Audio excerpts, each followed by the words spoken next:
Hello everyone, welcome to Talking Health with Dr.Laz, your favorite health program on television, reaching you from Nigeria's capital city, Abuja. My name is Dr. Laz Eze. Yes, on the program today, we'll be discussing neurosurgery or neurological surgery. It's an aspect of surgery that deals with, the brain. So, and also the neurons, the brain, the spinal cord, although those who specialize in that of the spine also called spinal surgeons.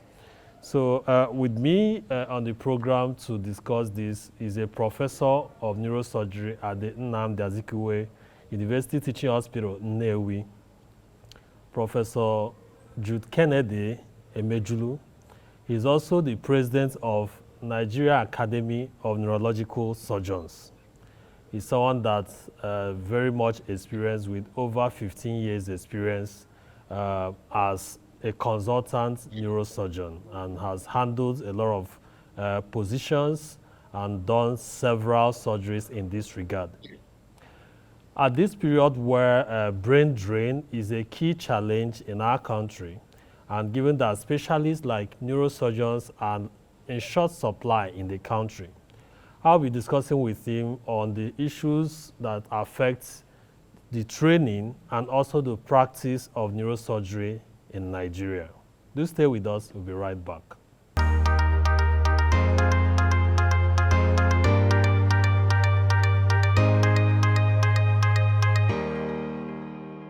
Welcome back to Talking Health with Dr. Laz, your favorite health program on television. Yes, we are talking the training and practice of neurosurgery in Nigeria, and is a specialized area of surgery.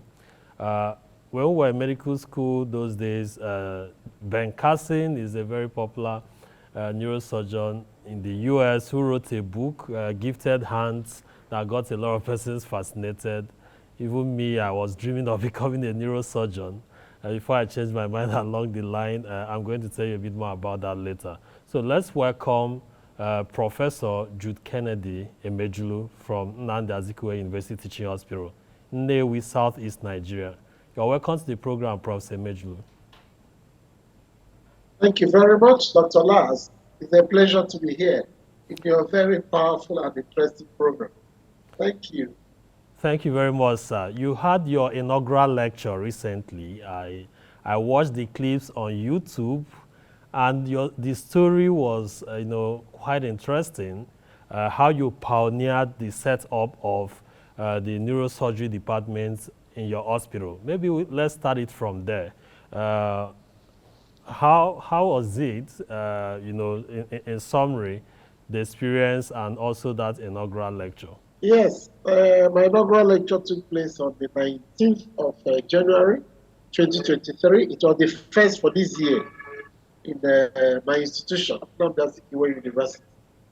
And the inaugural lecture is designed to announce the arrival, the creation, or the promotion of a professor in a particular specialty.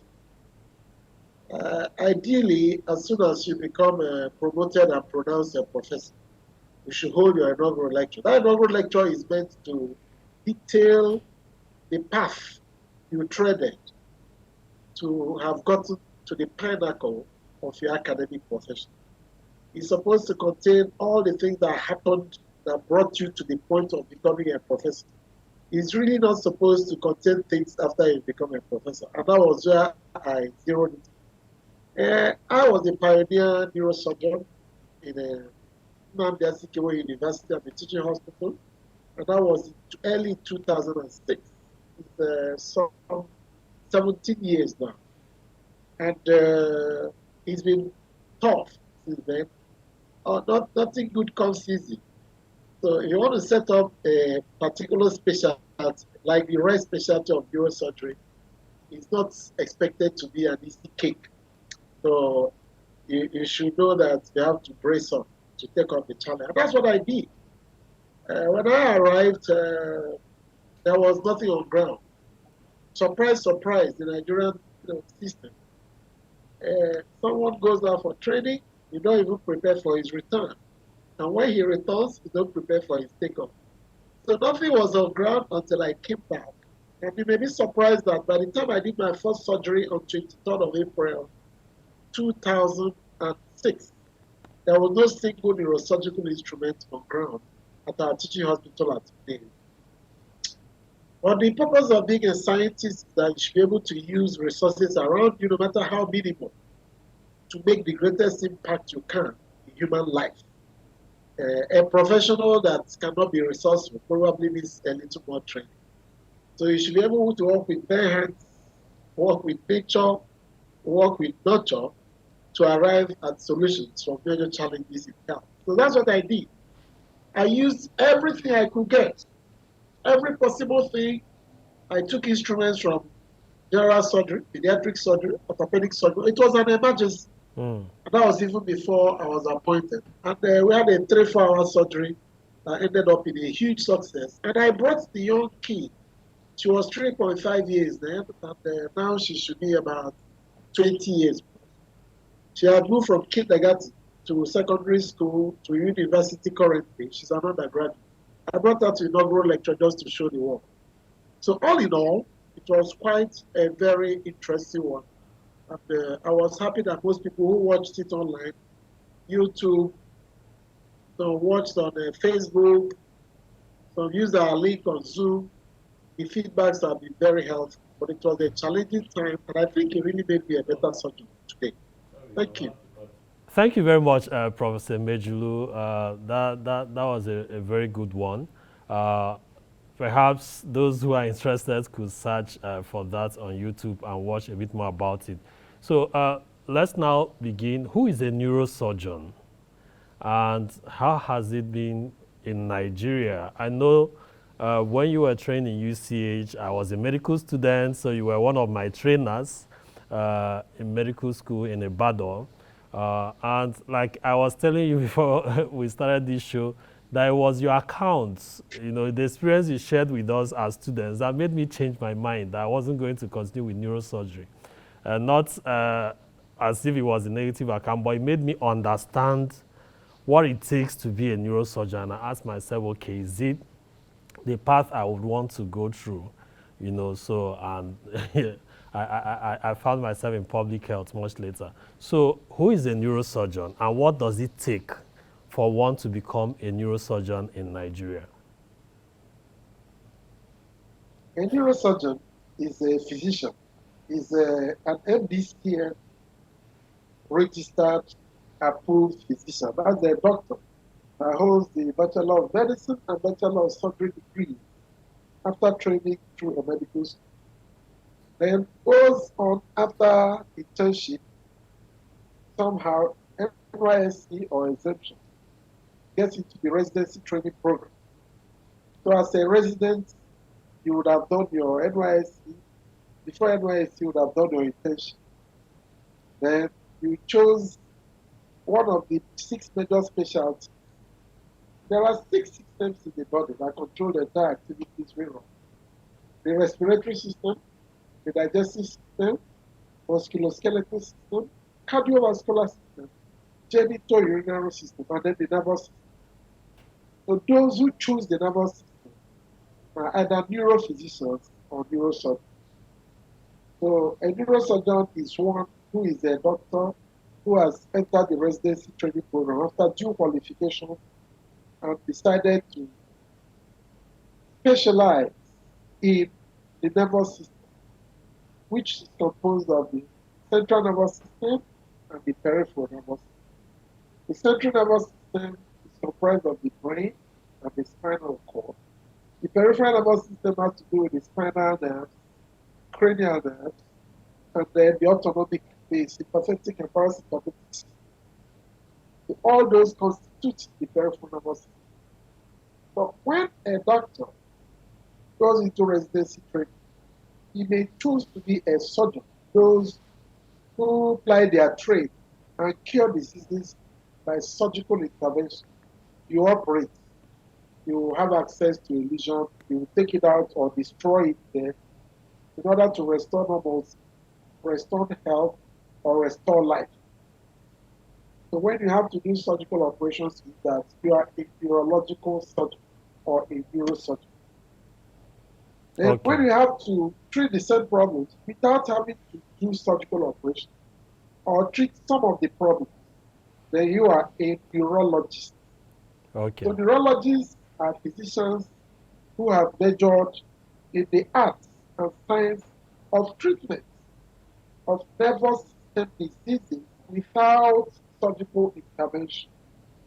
I mean, there are diseases that don't need surgical operation. So you don't go cutting people out because they have a disease. Right. If you have malaria, you don't need surgery. If you have probably things like yellow fever, you don't need surgery. If you have diarrhea, you may not need surgery. Now, but if you have a tumor or a cut or a broken bone, you sure will need a surgery. So those that need surgical intervention are neurosurgical patients. And those who Okay. treat them are called neurological Neurologist. surgeons or neurosurgeons. All right. Now, to go a little bit further, the diseases we treat as neurological surgeons include congenital and acquired diseases. Congenital diseases are diseases born with the person, born with the individual or client. So if you have some diseases with which you were born from conception, they are called congenital diseases. And if you have those that came or besieged you after you've been born, they are called acquired diseases. Acquired diseases include things that happen during accidents, like road traffic crashes, things that happen, diseases that come when you have tumors or cancers in your body, diseases that come due to degenerative changes, diseases that come from, infection. There are some infections come with things like accumulation of pus in parts of the body. Some parts of the body, like inside the brain, like inside the spinal cord, you can have pus. The whitish substance or abscesses accumulating. They are all infected. The brain can be infected. The spinal cord can be infected. The peripheral nerves can be infected. Some of those infections, they still require surgical intervention to treat. Then there are degenerative changes that occur, like when you suddenly want to stand up and your back suddenly cracks and one of your legs start hurting or one of your legs get paralyzed. Those are degenerative diseases. They equally need surgical intervention. Okay. Some others can arise from unknown causes. There are diseases that arise from unknown causes, but when you will operate, we can collect tissues and use them to make a specific diagnosis with the help of pathologists. Those two, are acquired diseases. Then there are diseases caused by intervention by medical and non-medical personnel. In the olden times, people will have problems like on the bone, hand or foot, and they will start putting it across fire to burn. At the end of the day, you may end up with problems that require, those are called iatrogenic. Or you are in a hospital and you're not well treated, or there's a complication from my own treatment or from your own. So those are things we treat. Now, how does one finally get to this point? As I said, you enter the residency training program.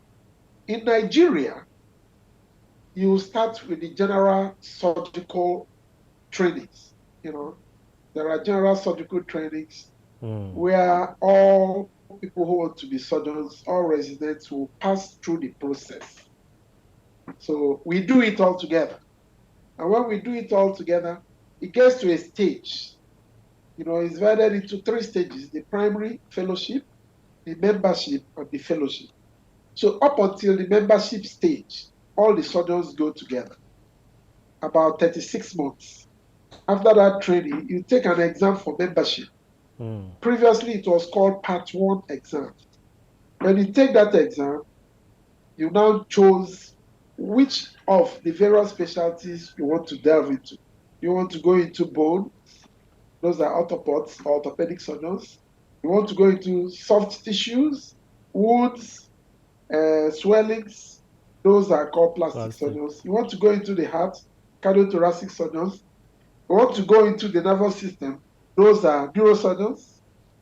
So you want to go into other aspects the prostate, the urinary system, the kidneys, those are urologists. You want to go into the gastrointestinal system. So after that membership stage, you pick on your specialty and you narrow down.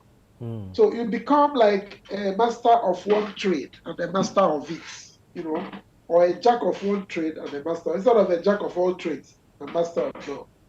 So you zero into the central nervous system, peripheral nervous system, and you learn the three major aspects of them: how to operate, when to operate, and when not to operate.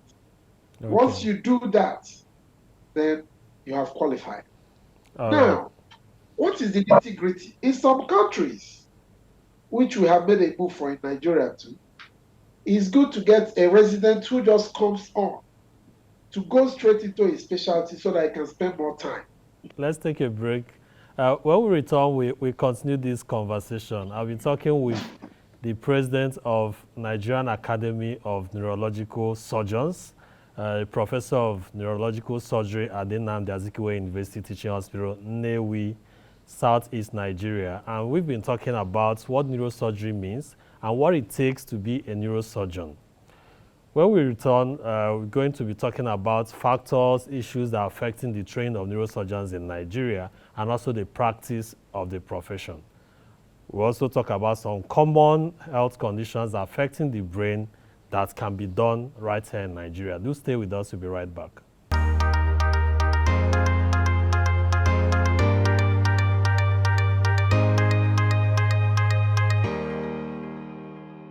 Welcome back to Talking with Dr. Laz, your favorite health program on television, reaching you from Nigeria's capital city. We are talking about neurosurgery training and practice in Nigeria. And with me is the president of Nigerian Association of Neurological Surgeons, Professor Jude-Kennedy Emejulu. Welcome back to the program, Prof. Emejulu. Thank you very much, Dr. Laz. Yes, sir. Before the break, you gave extensive explanation on what neurosurgery is and what it takes for one to become a neurosurgeon. Quickly, what's the situation right now in Nigeria? How many neurosurgeons do we have? How many do we need? And what are the factors affecting the training and the practice? Too many questions in one, but just let's get your views on that, sir. Straight up,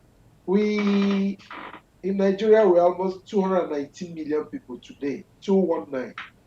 The WHO recommendation is one neurosurgeon to 100,000 people.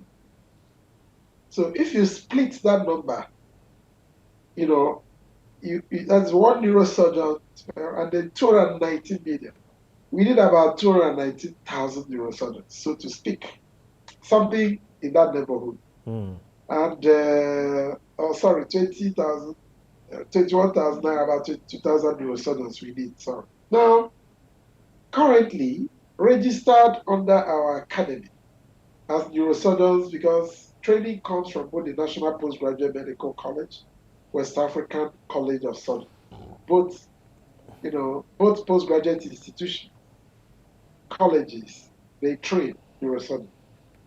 We have on our register about 135 neurosurgeons registered in Nigeria. Probably only half of that number are in practice. And I'm telling you that in the past 24 months, we've lost close to about 15 neurosurgeons who have brain drained to better services outside the shores of this country.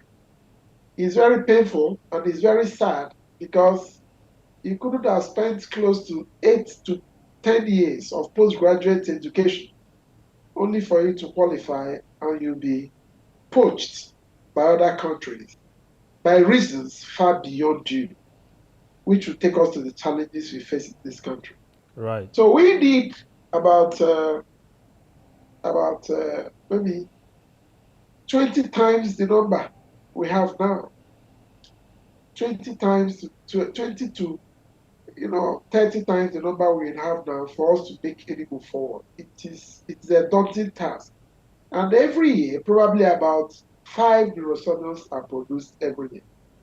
5. In that some do both colleges. So even if a college gives us 5, the other college gives us 5, it may end up in 5 plus 5. because 2 or maximum 6. Now, how do we get to the point of getting about 20,000 neurosurgeons if we produce about 5, 6 a year? That's, if you make a multiplication, we are talking of things like 40 years from now. But we can leapfrog if we make the proper efforts, especially in policy management issues. So what leapfrog are those from efforts that need to be 6 made? neurosurgeons annually to up to 10 to 20 annually. And that leads us to the problems we have. The West African College of Surgeons has accredited close to 60 institutions in Nigeria to train residents in surgery as a whole. And out of those, about a third have training for neurosurgery. So let's say about 20 institutions, 25 institutions have some accreditation. Accreditation can be partial, it could be full. Full accreditation is not more than about 13 institutions who train.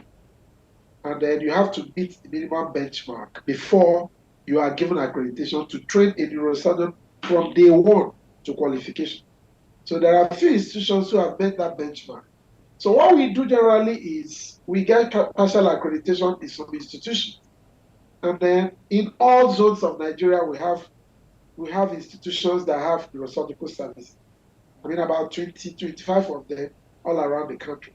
The situation previously was that we had only Ibadan first. Ibadan established neurosurgery in 1962 under Professor Laz Ude Eze. That was the first and pioneer neurosurgeon in Nigeria. This was then followed by Lagos, subsequently Enugu. That was the way it was. But over the years, we've made progress. When I qualified, I was like Nigeria's 13th neurosurgeon. I mean, and that was just 70 years ago. Today, we have about 130 neurosurgeons. So I think we are doing really fine. Right. Just that the system has not given us the essential support.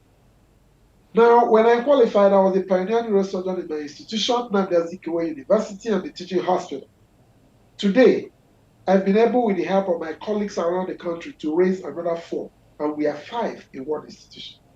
Many other institutions have equally come up.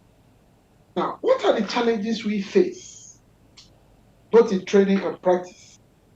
Now, the greatest challenge you have in training is that of funding. Funding. As a trainee, you need to have every equipment you have so that you have all the exposures you need. It's actually a letdown to say what can be done in Nigeria, where most of us have trained around the world and seen things the way they are done. It's not really what can be done. It's really funny because sometimes when you travel out, you see one of your trainees, people you taught as a pupil, people you taught as pupils, turn up because neurosurgery is a gadget-intensive system. And they have a serious upper edge, and it's like you begin to chase them to catch up. And we have government officers, managers, business moguls who all travel abroad, see the way things are done, and prefer to keep it there and not come have it done here for us. So it is a bit condescending. There is no surgery in the world that cannot be done in the brain, spinal cord, peripheral nervous systems by neurosurgeons in Nigeria. None, absolutely none. But the fact is, as I was talking to you, there was power outage. I had to put on my alternative power supply. You have some of these very delicate machines, PET scan, MRI, which need to be tightly and closely power monitored. And when we have all this tripping off and tripping down, they're all burn up. And, the facilities and the funding, they are not infinite. When you spend all you have buying and maintaining equipment, you probably will have enough to get more. And on a daily basis, machines are evolving, gadgets are being produced. And you see yourself battling with a 20-year equipment when your colleagues have a 1-year-old equipment available. I went to Kolebo for exams in Ghana. And this more than 8 years ago, While in Nigeria, at that time, the biggest CT machine, computed tomography machine, I was 64 slides. In Kolebo, I saw 640 slides. Ghana, probably 10% of the population of Nigeria. And Kolebo How is did in it Ghana. happen? Political will. So food day, our institutions, if you take a picture of our hospitals, our wards, you take a picture of what happens in some private institutions, you see the gap there. And we see these things.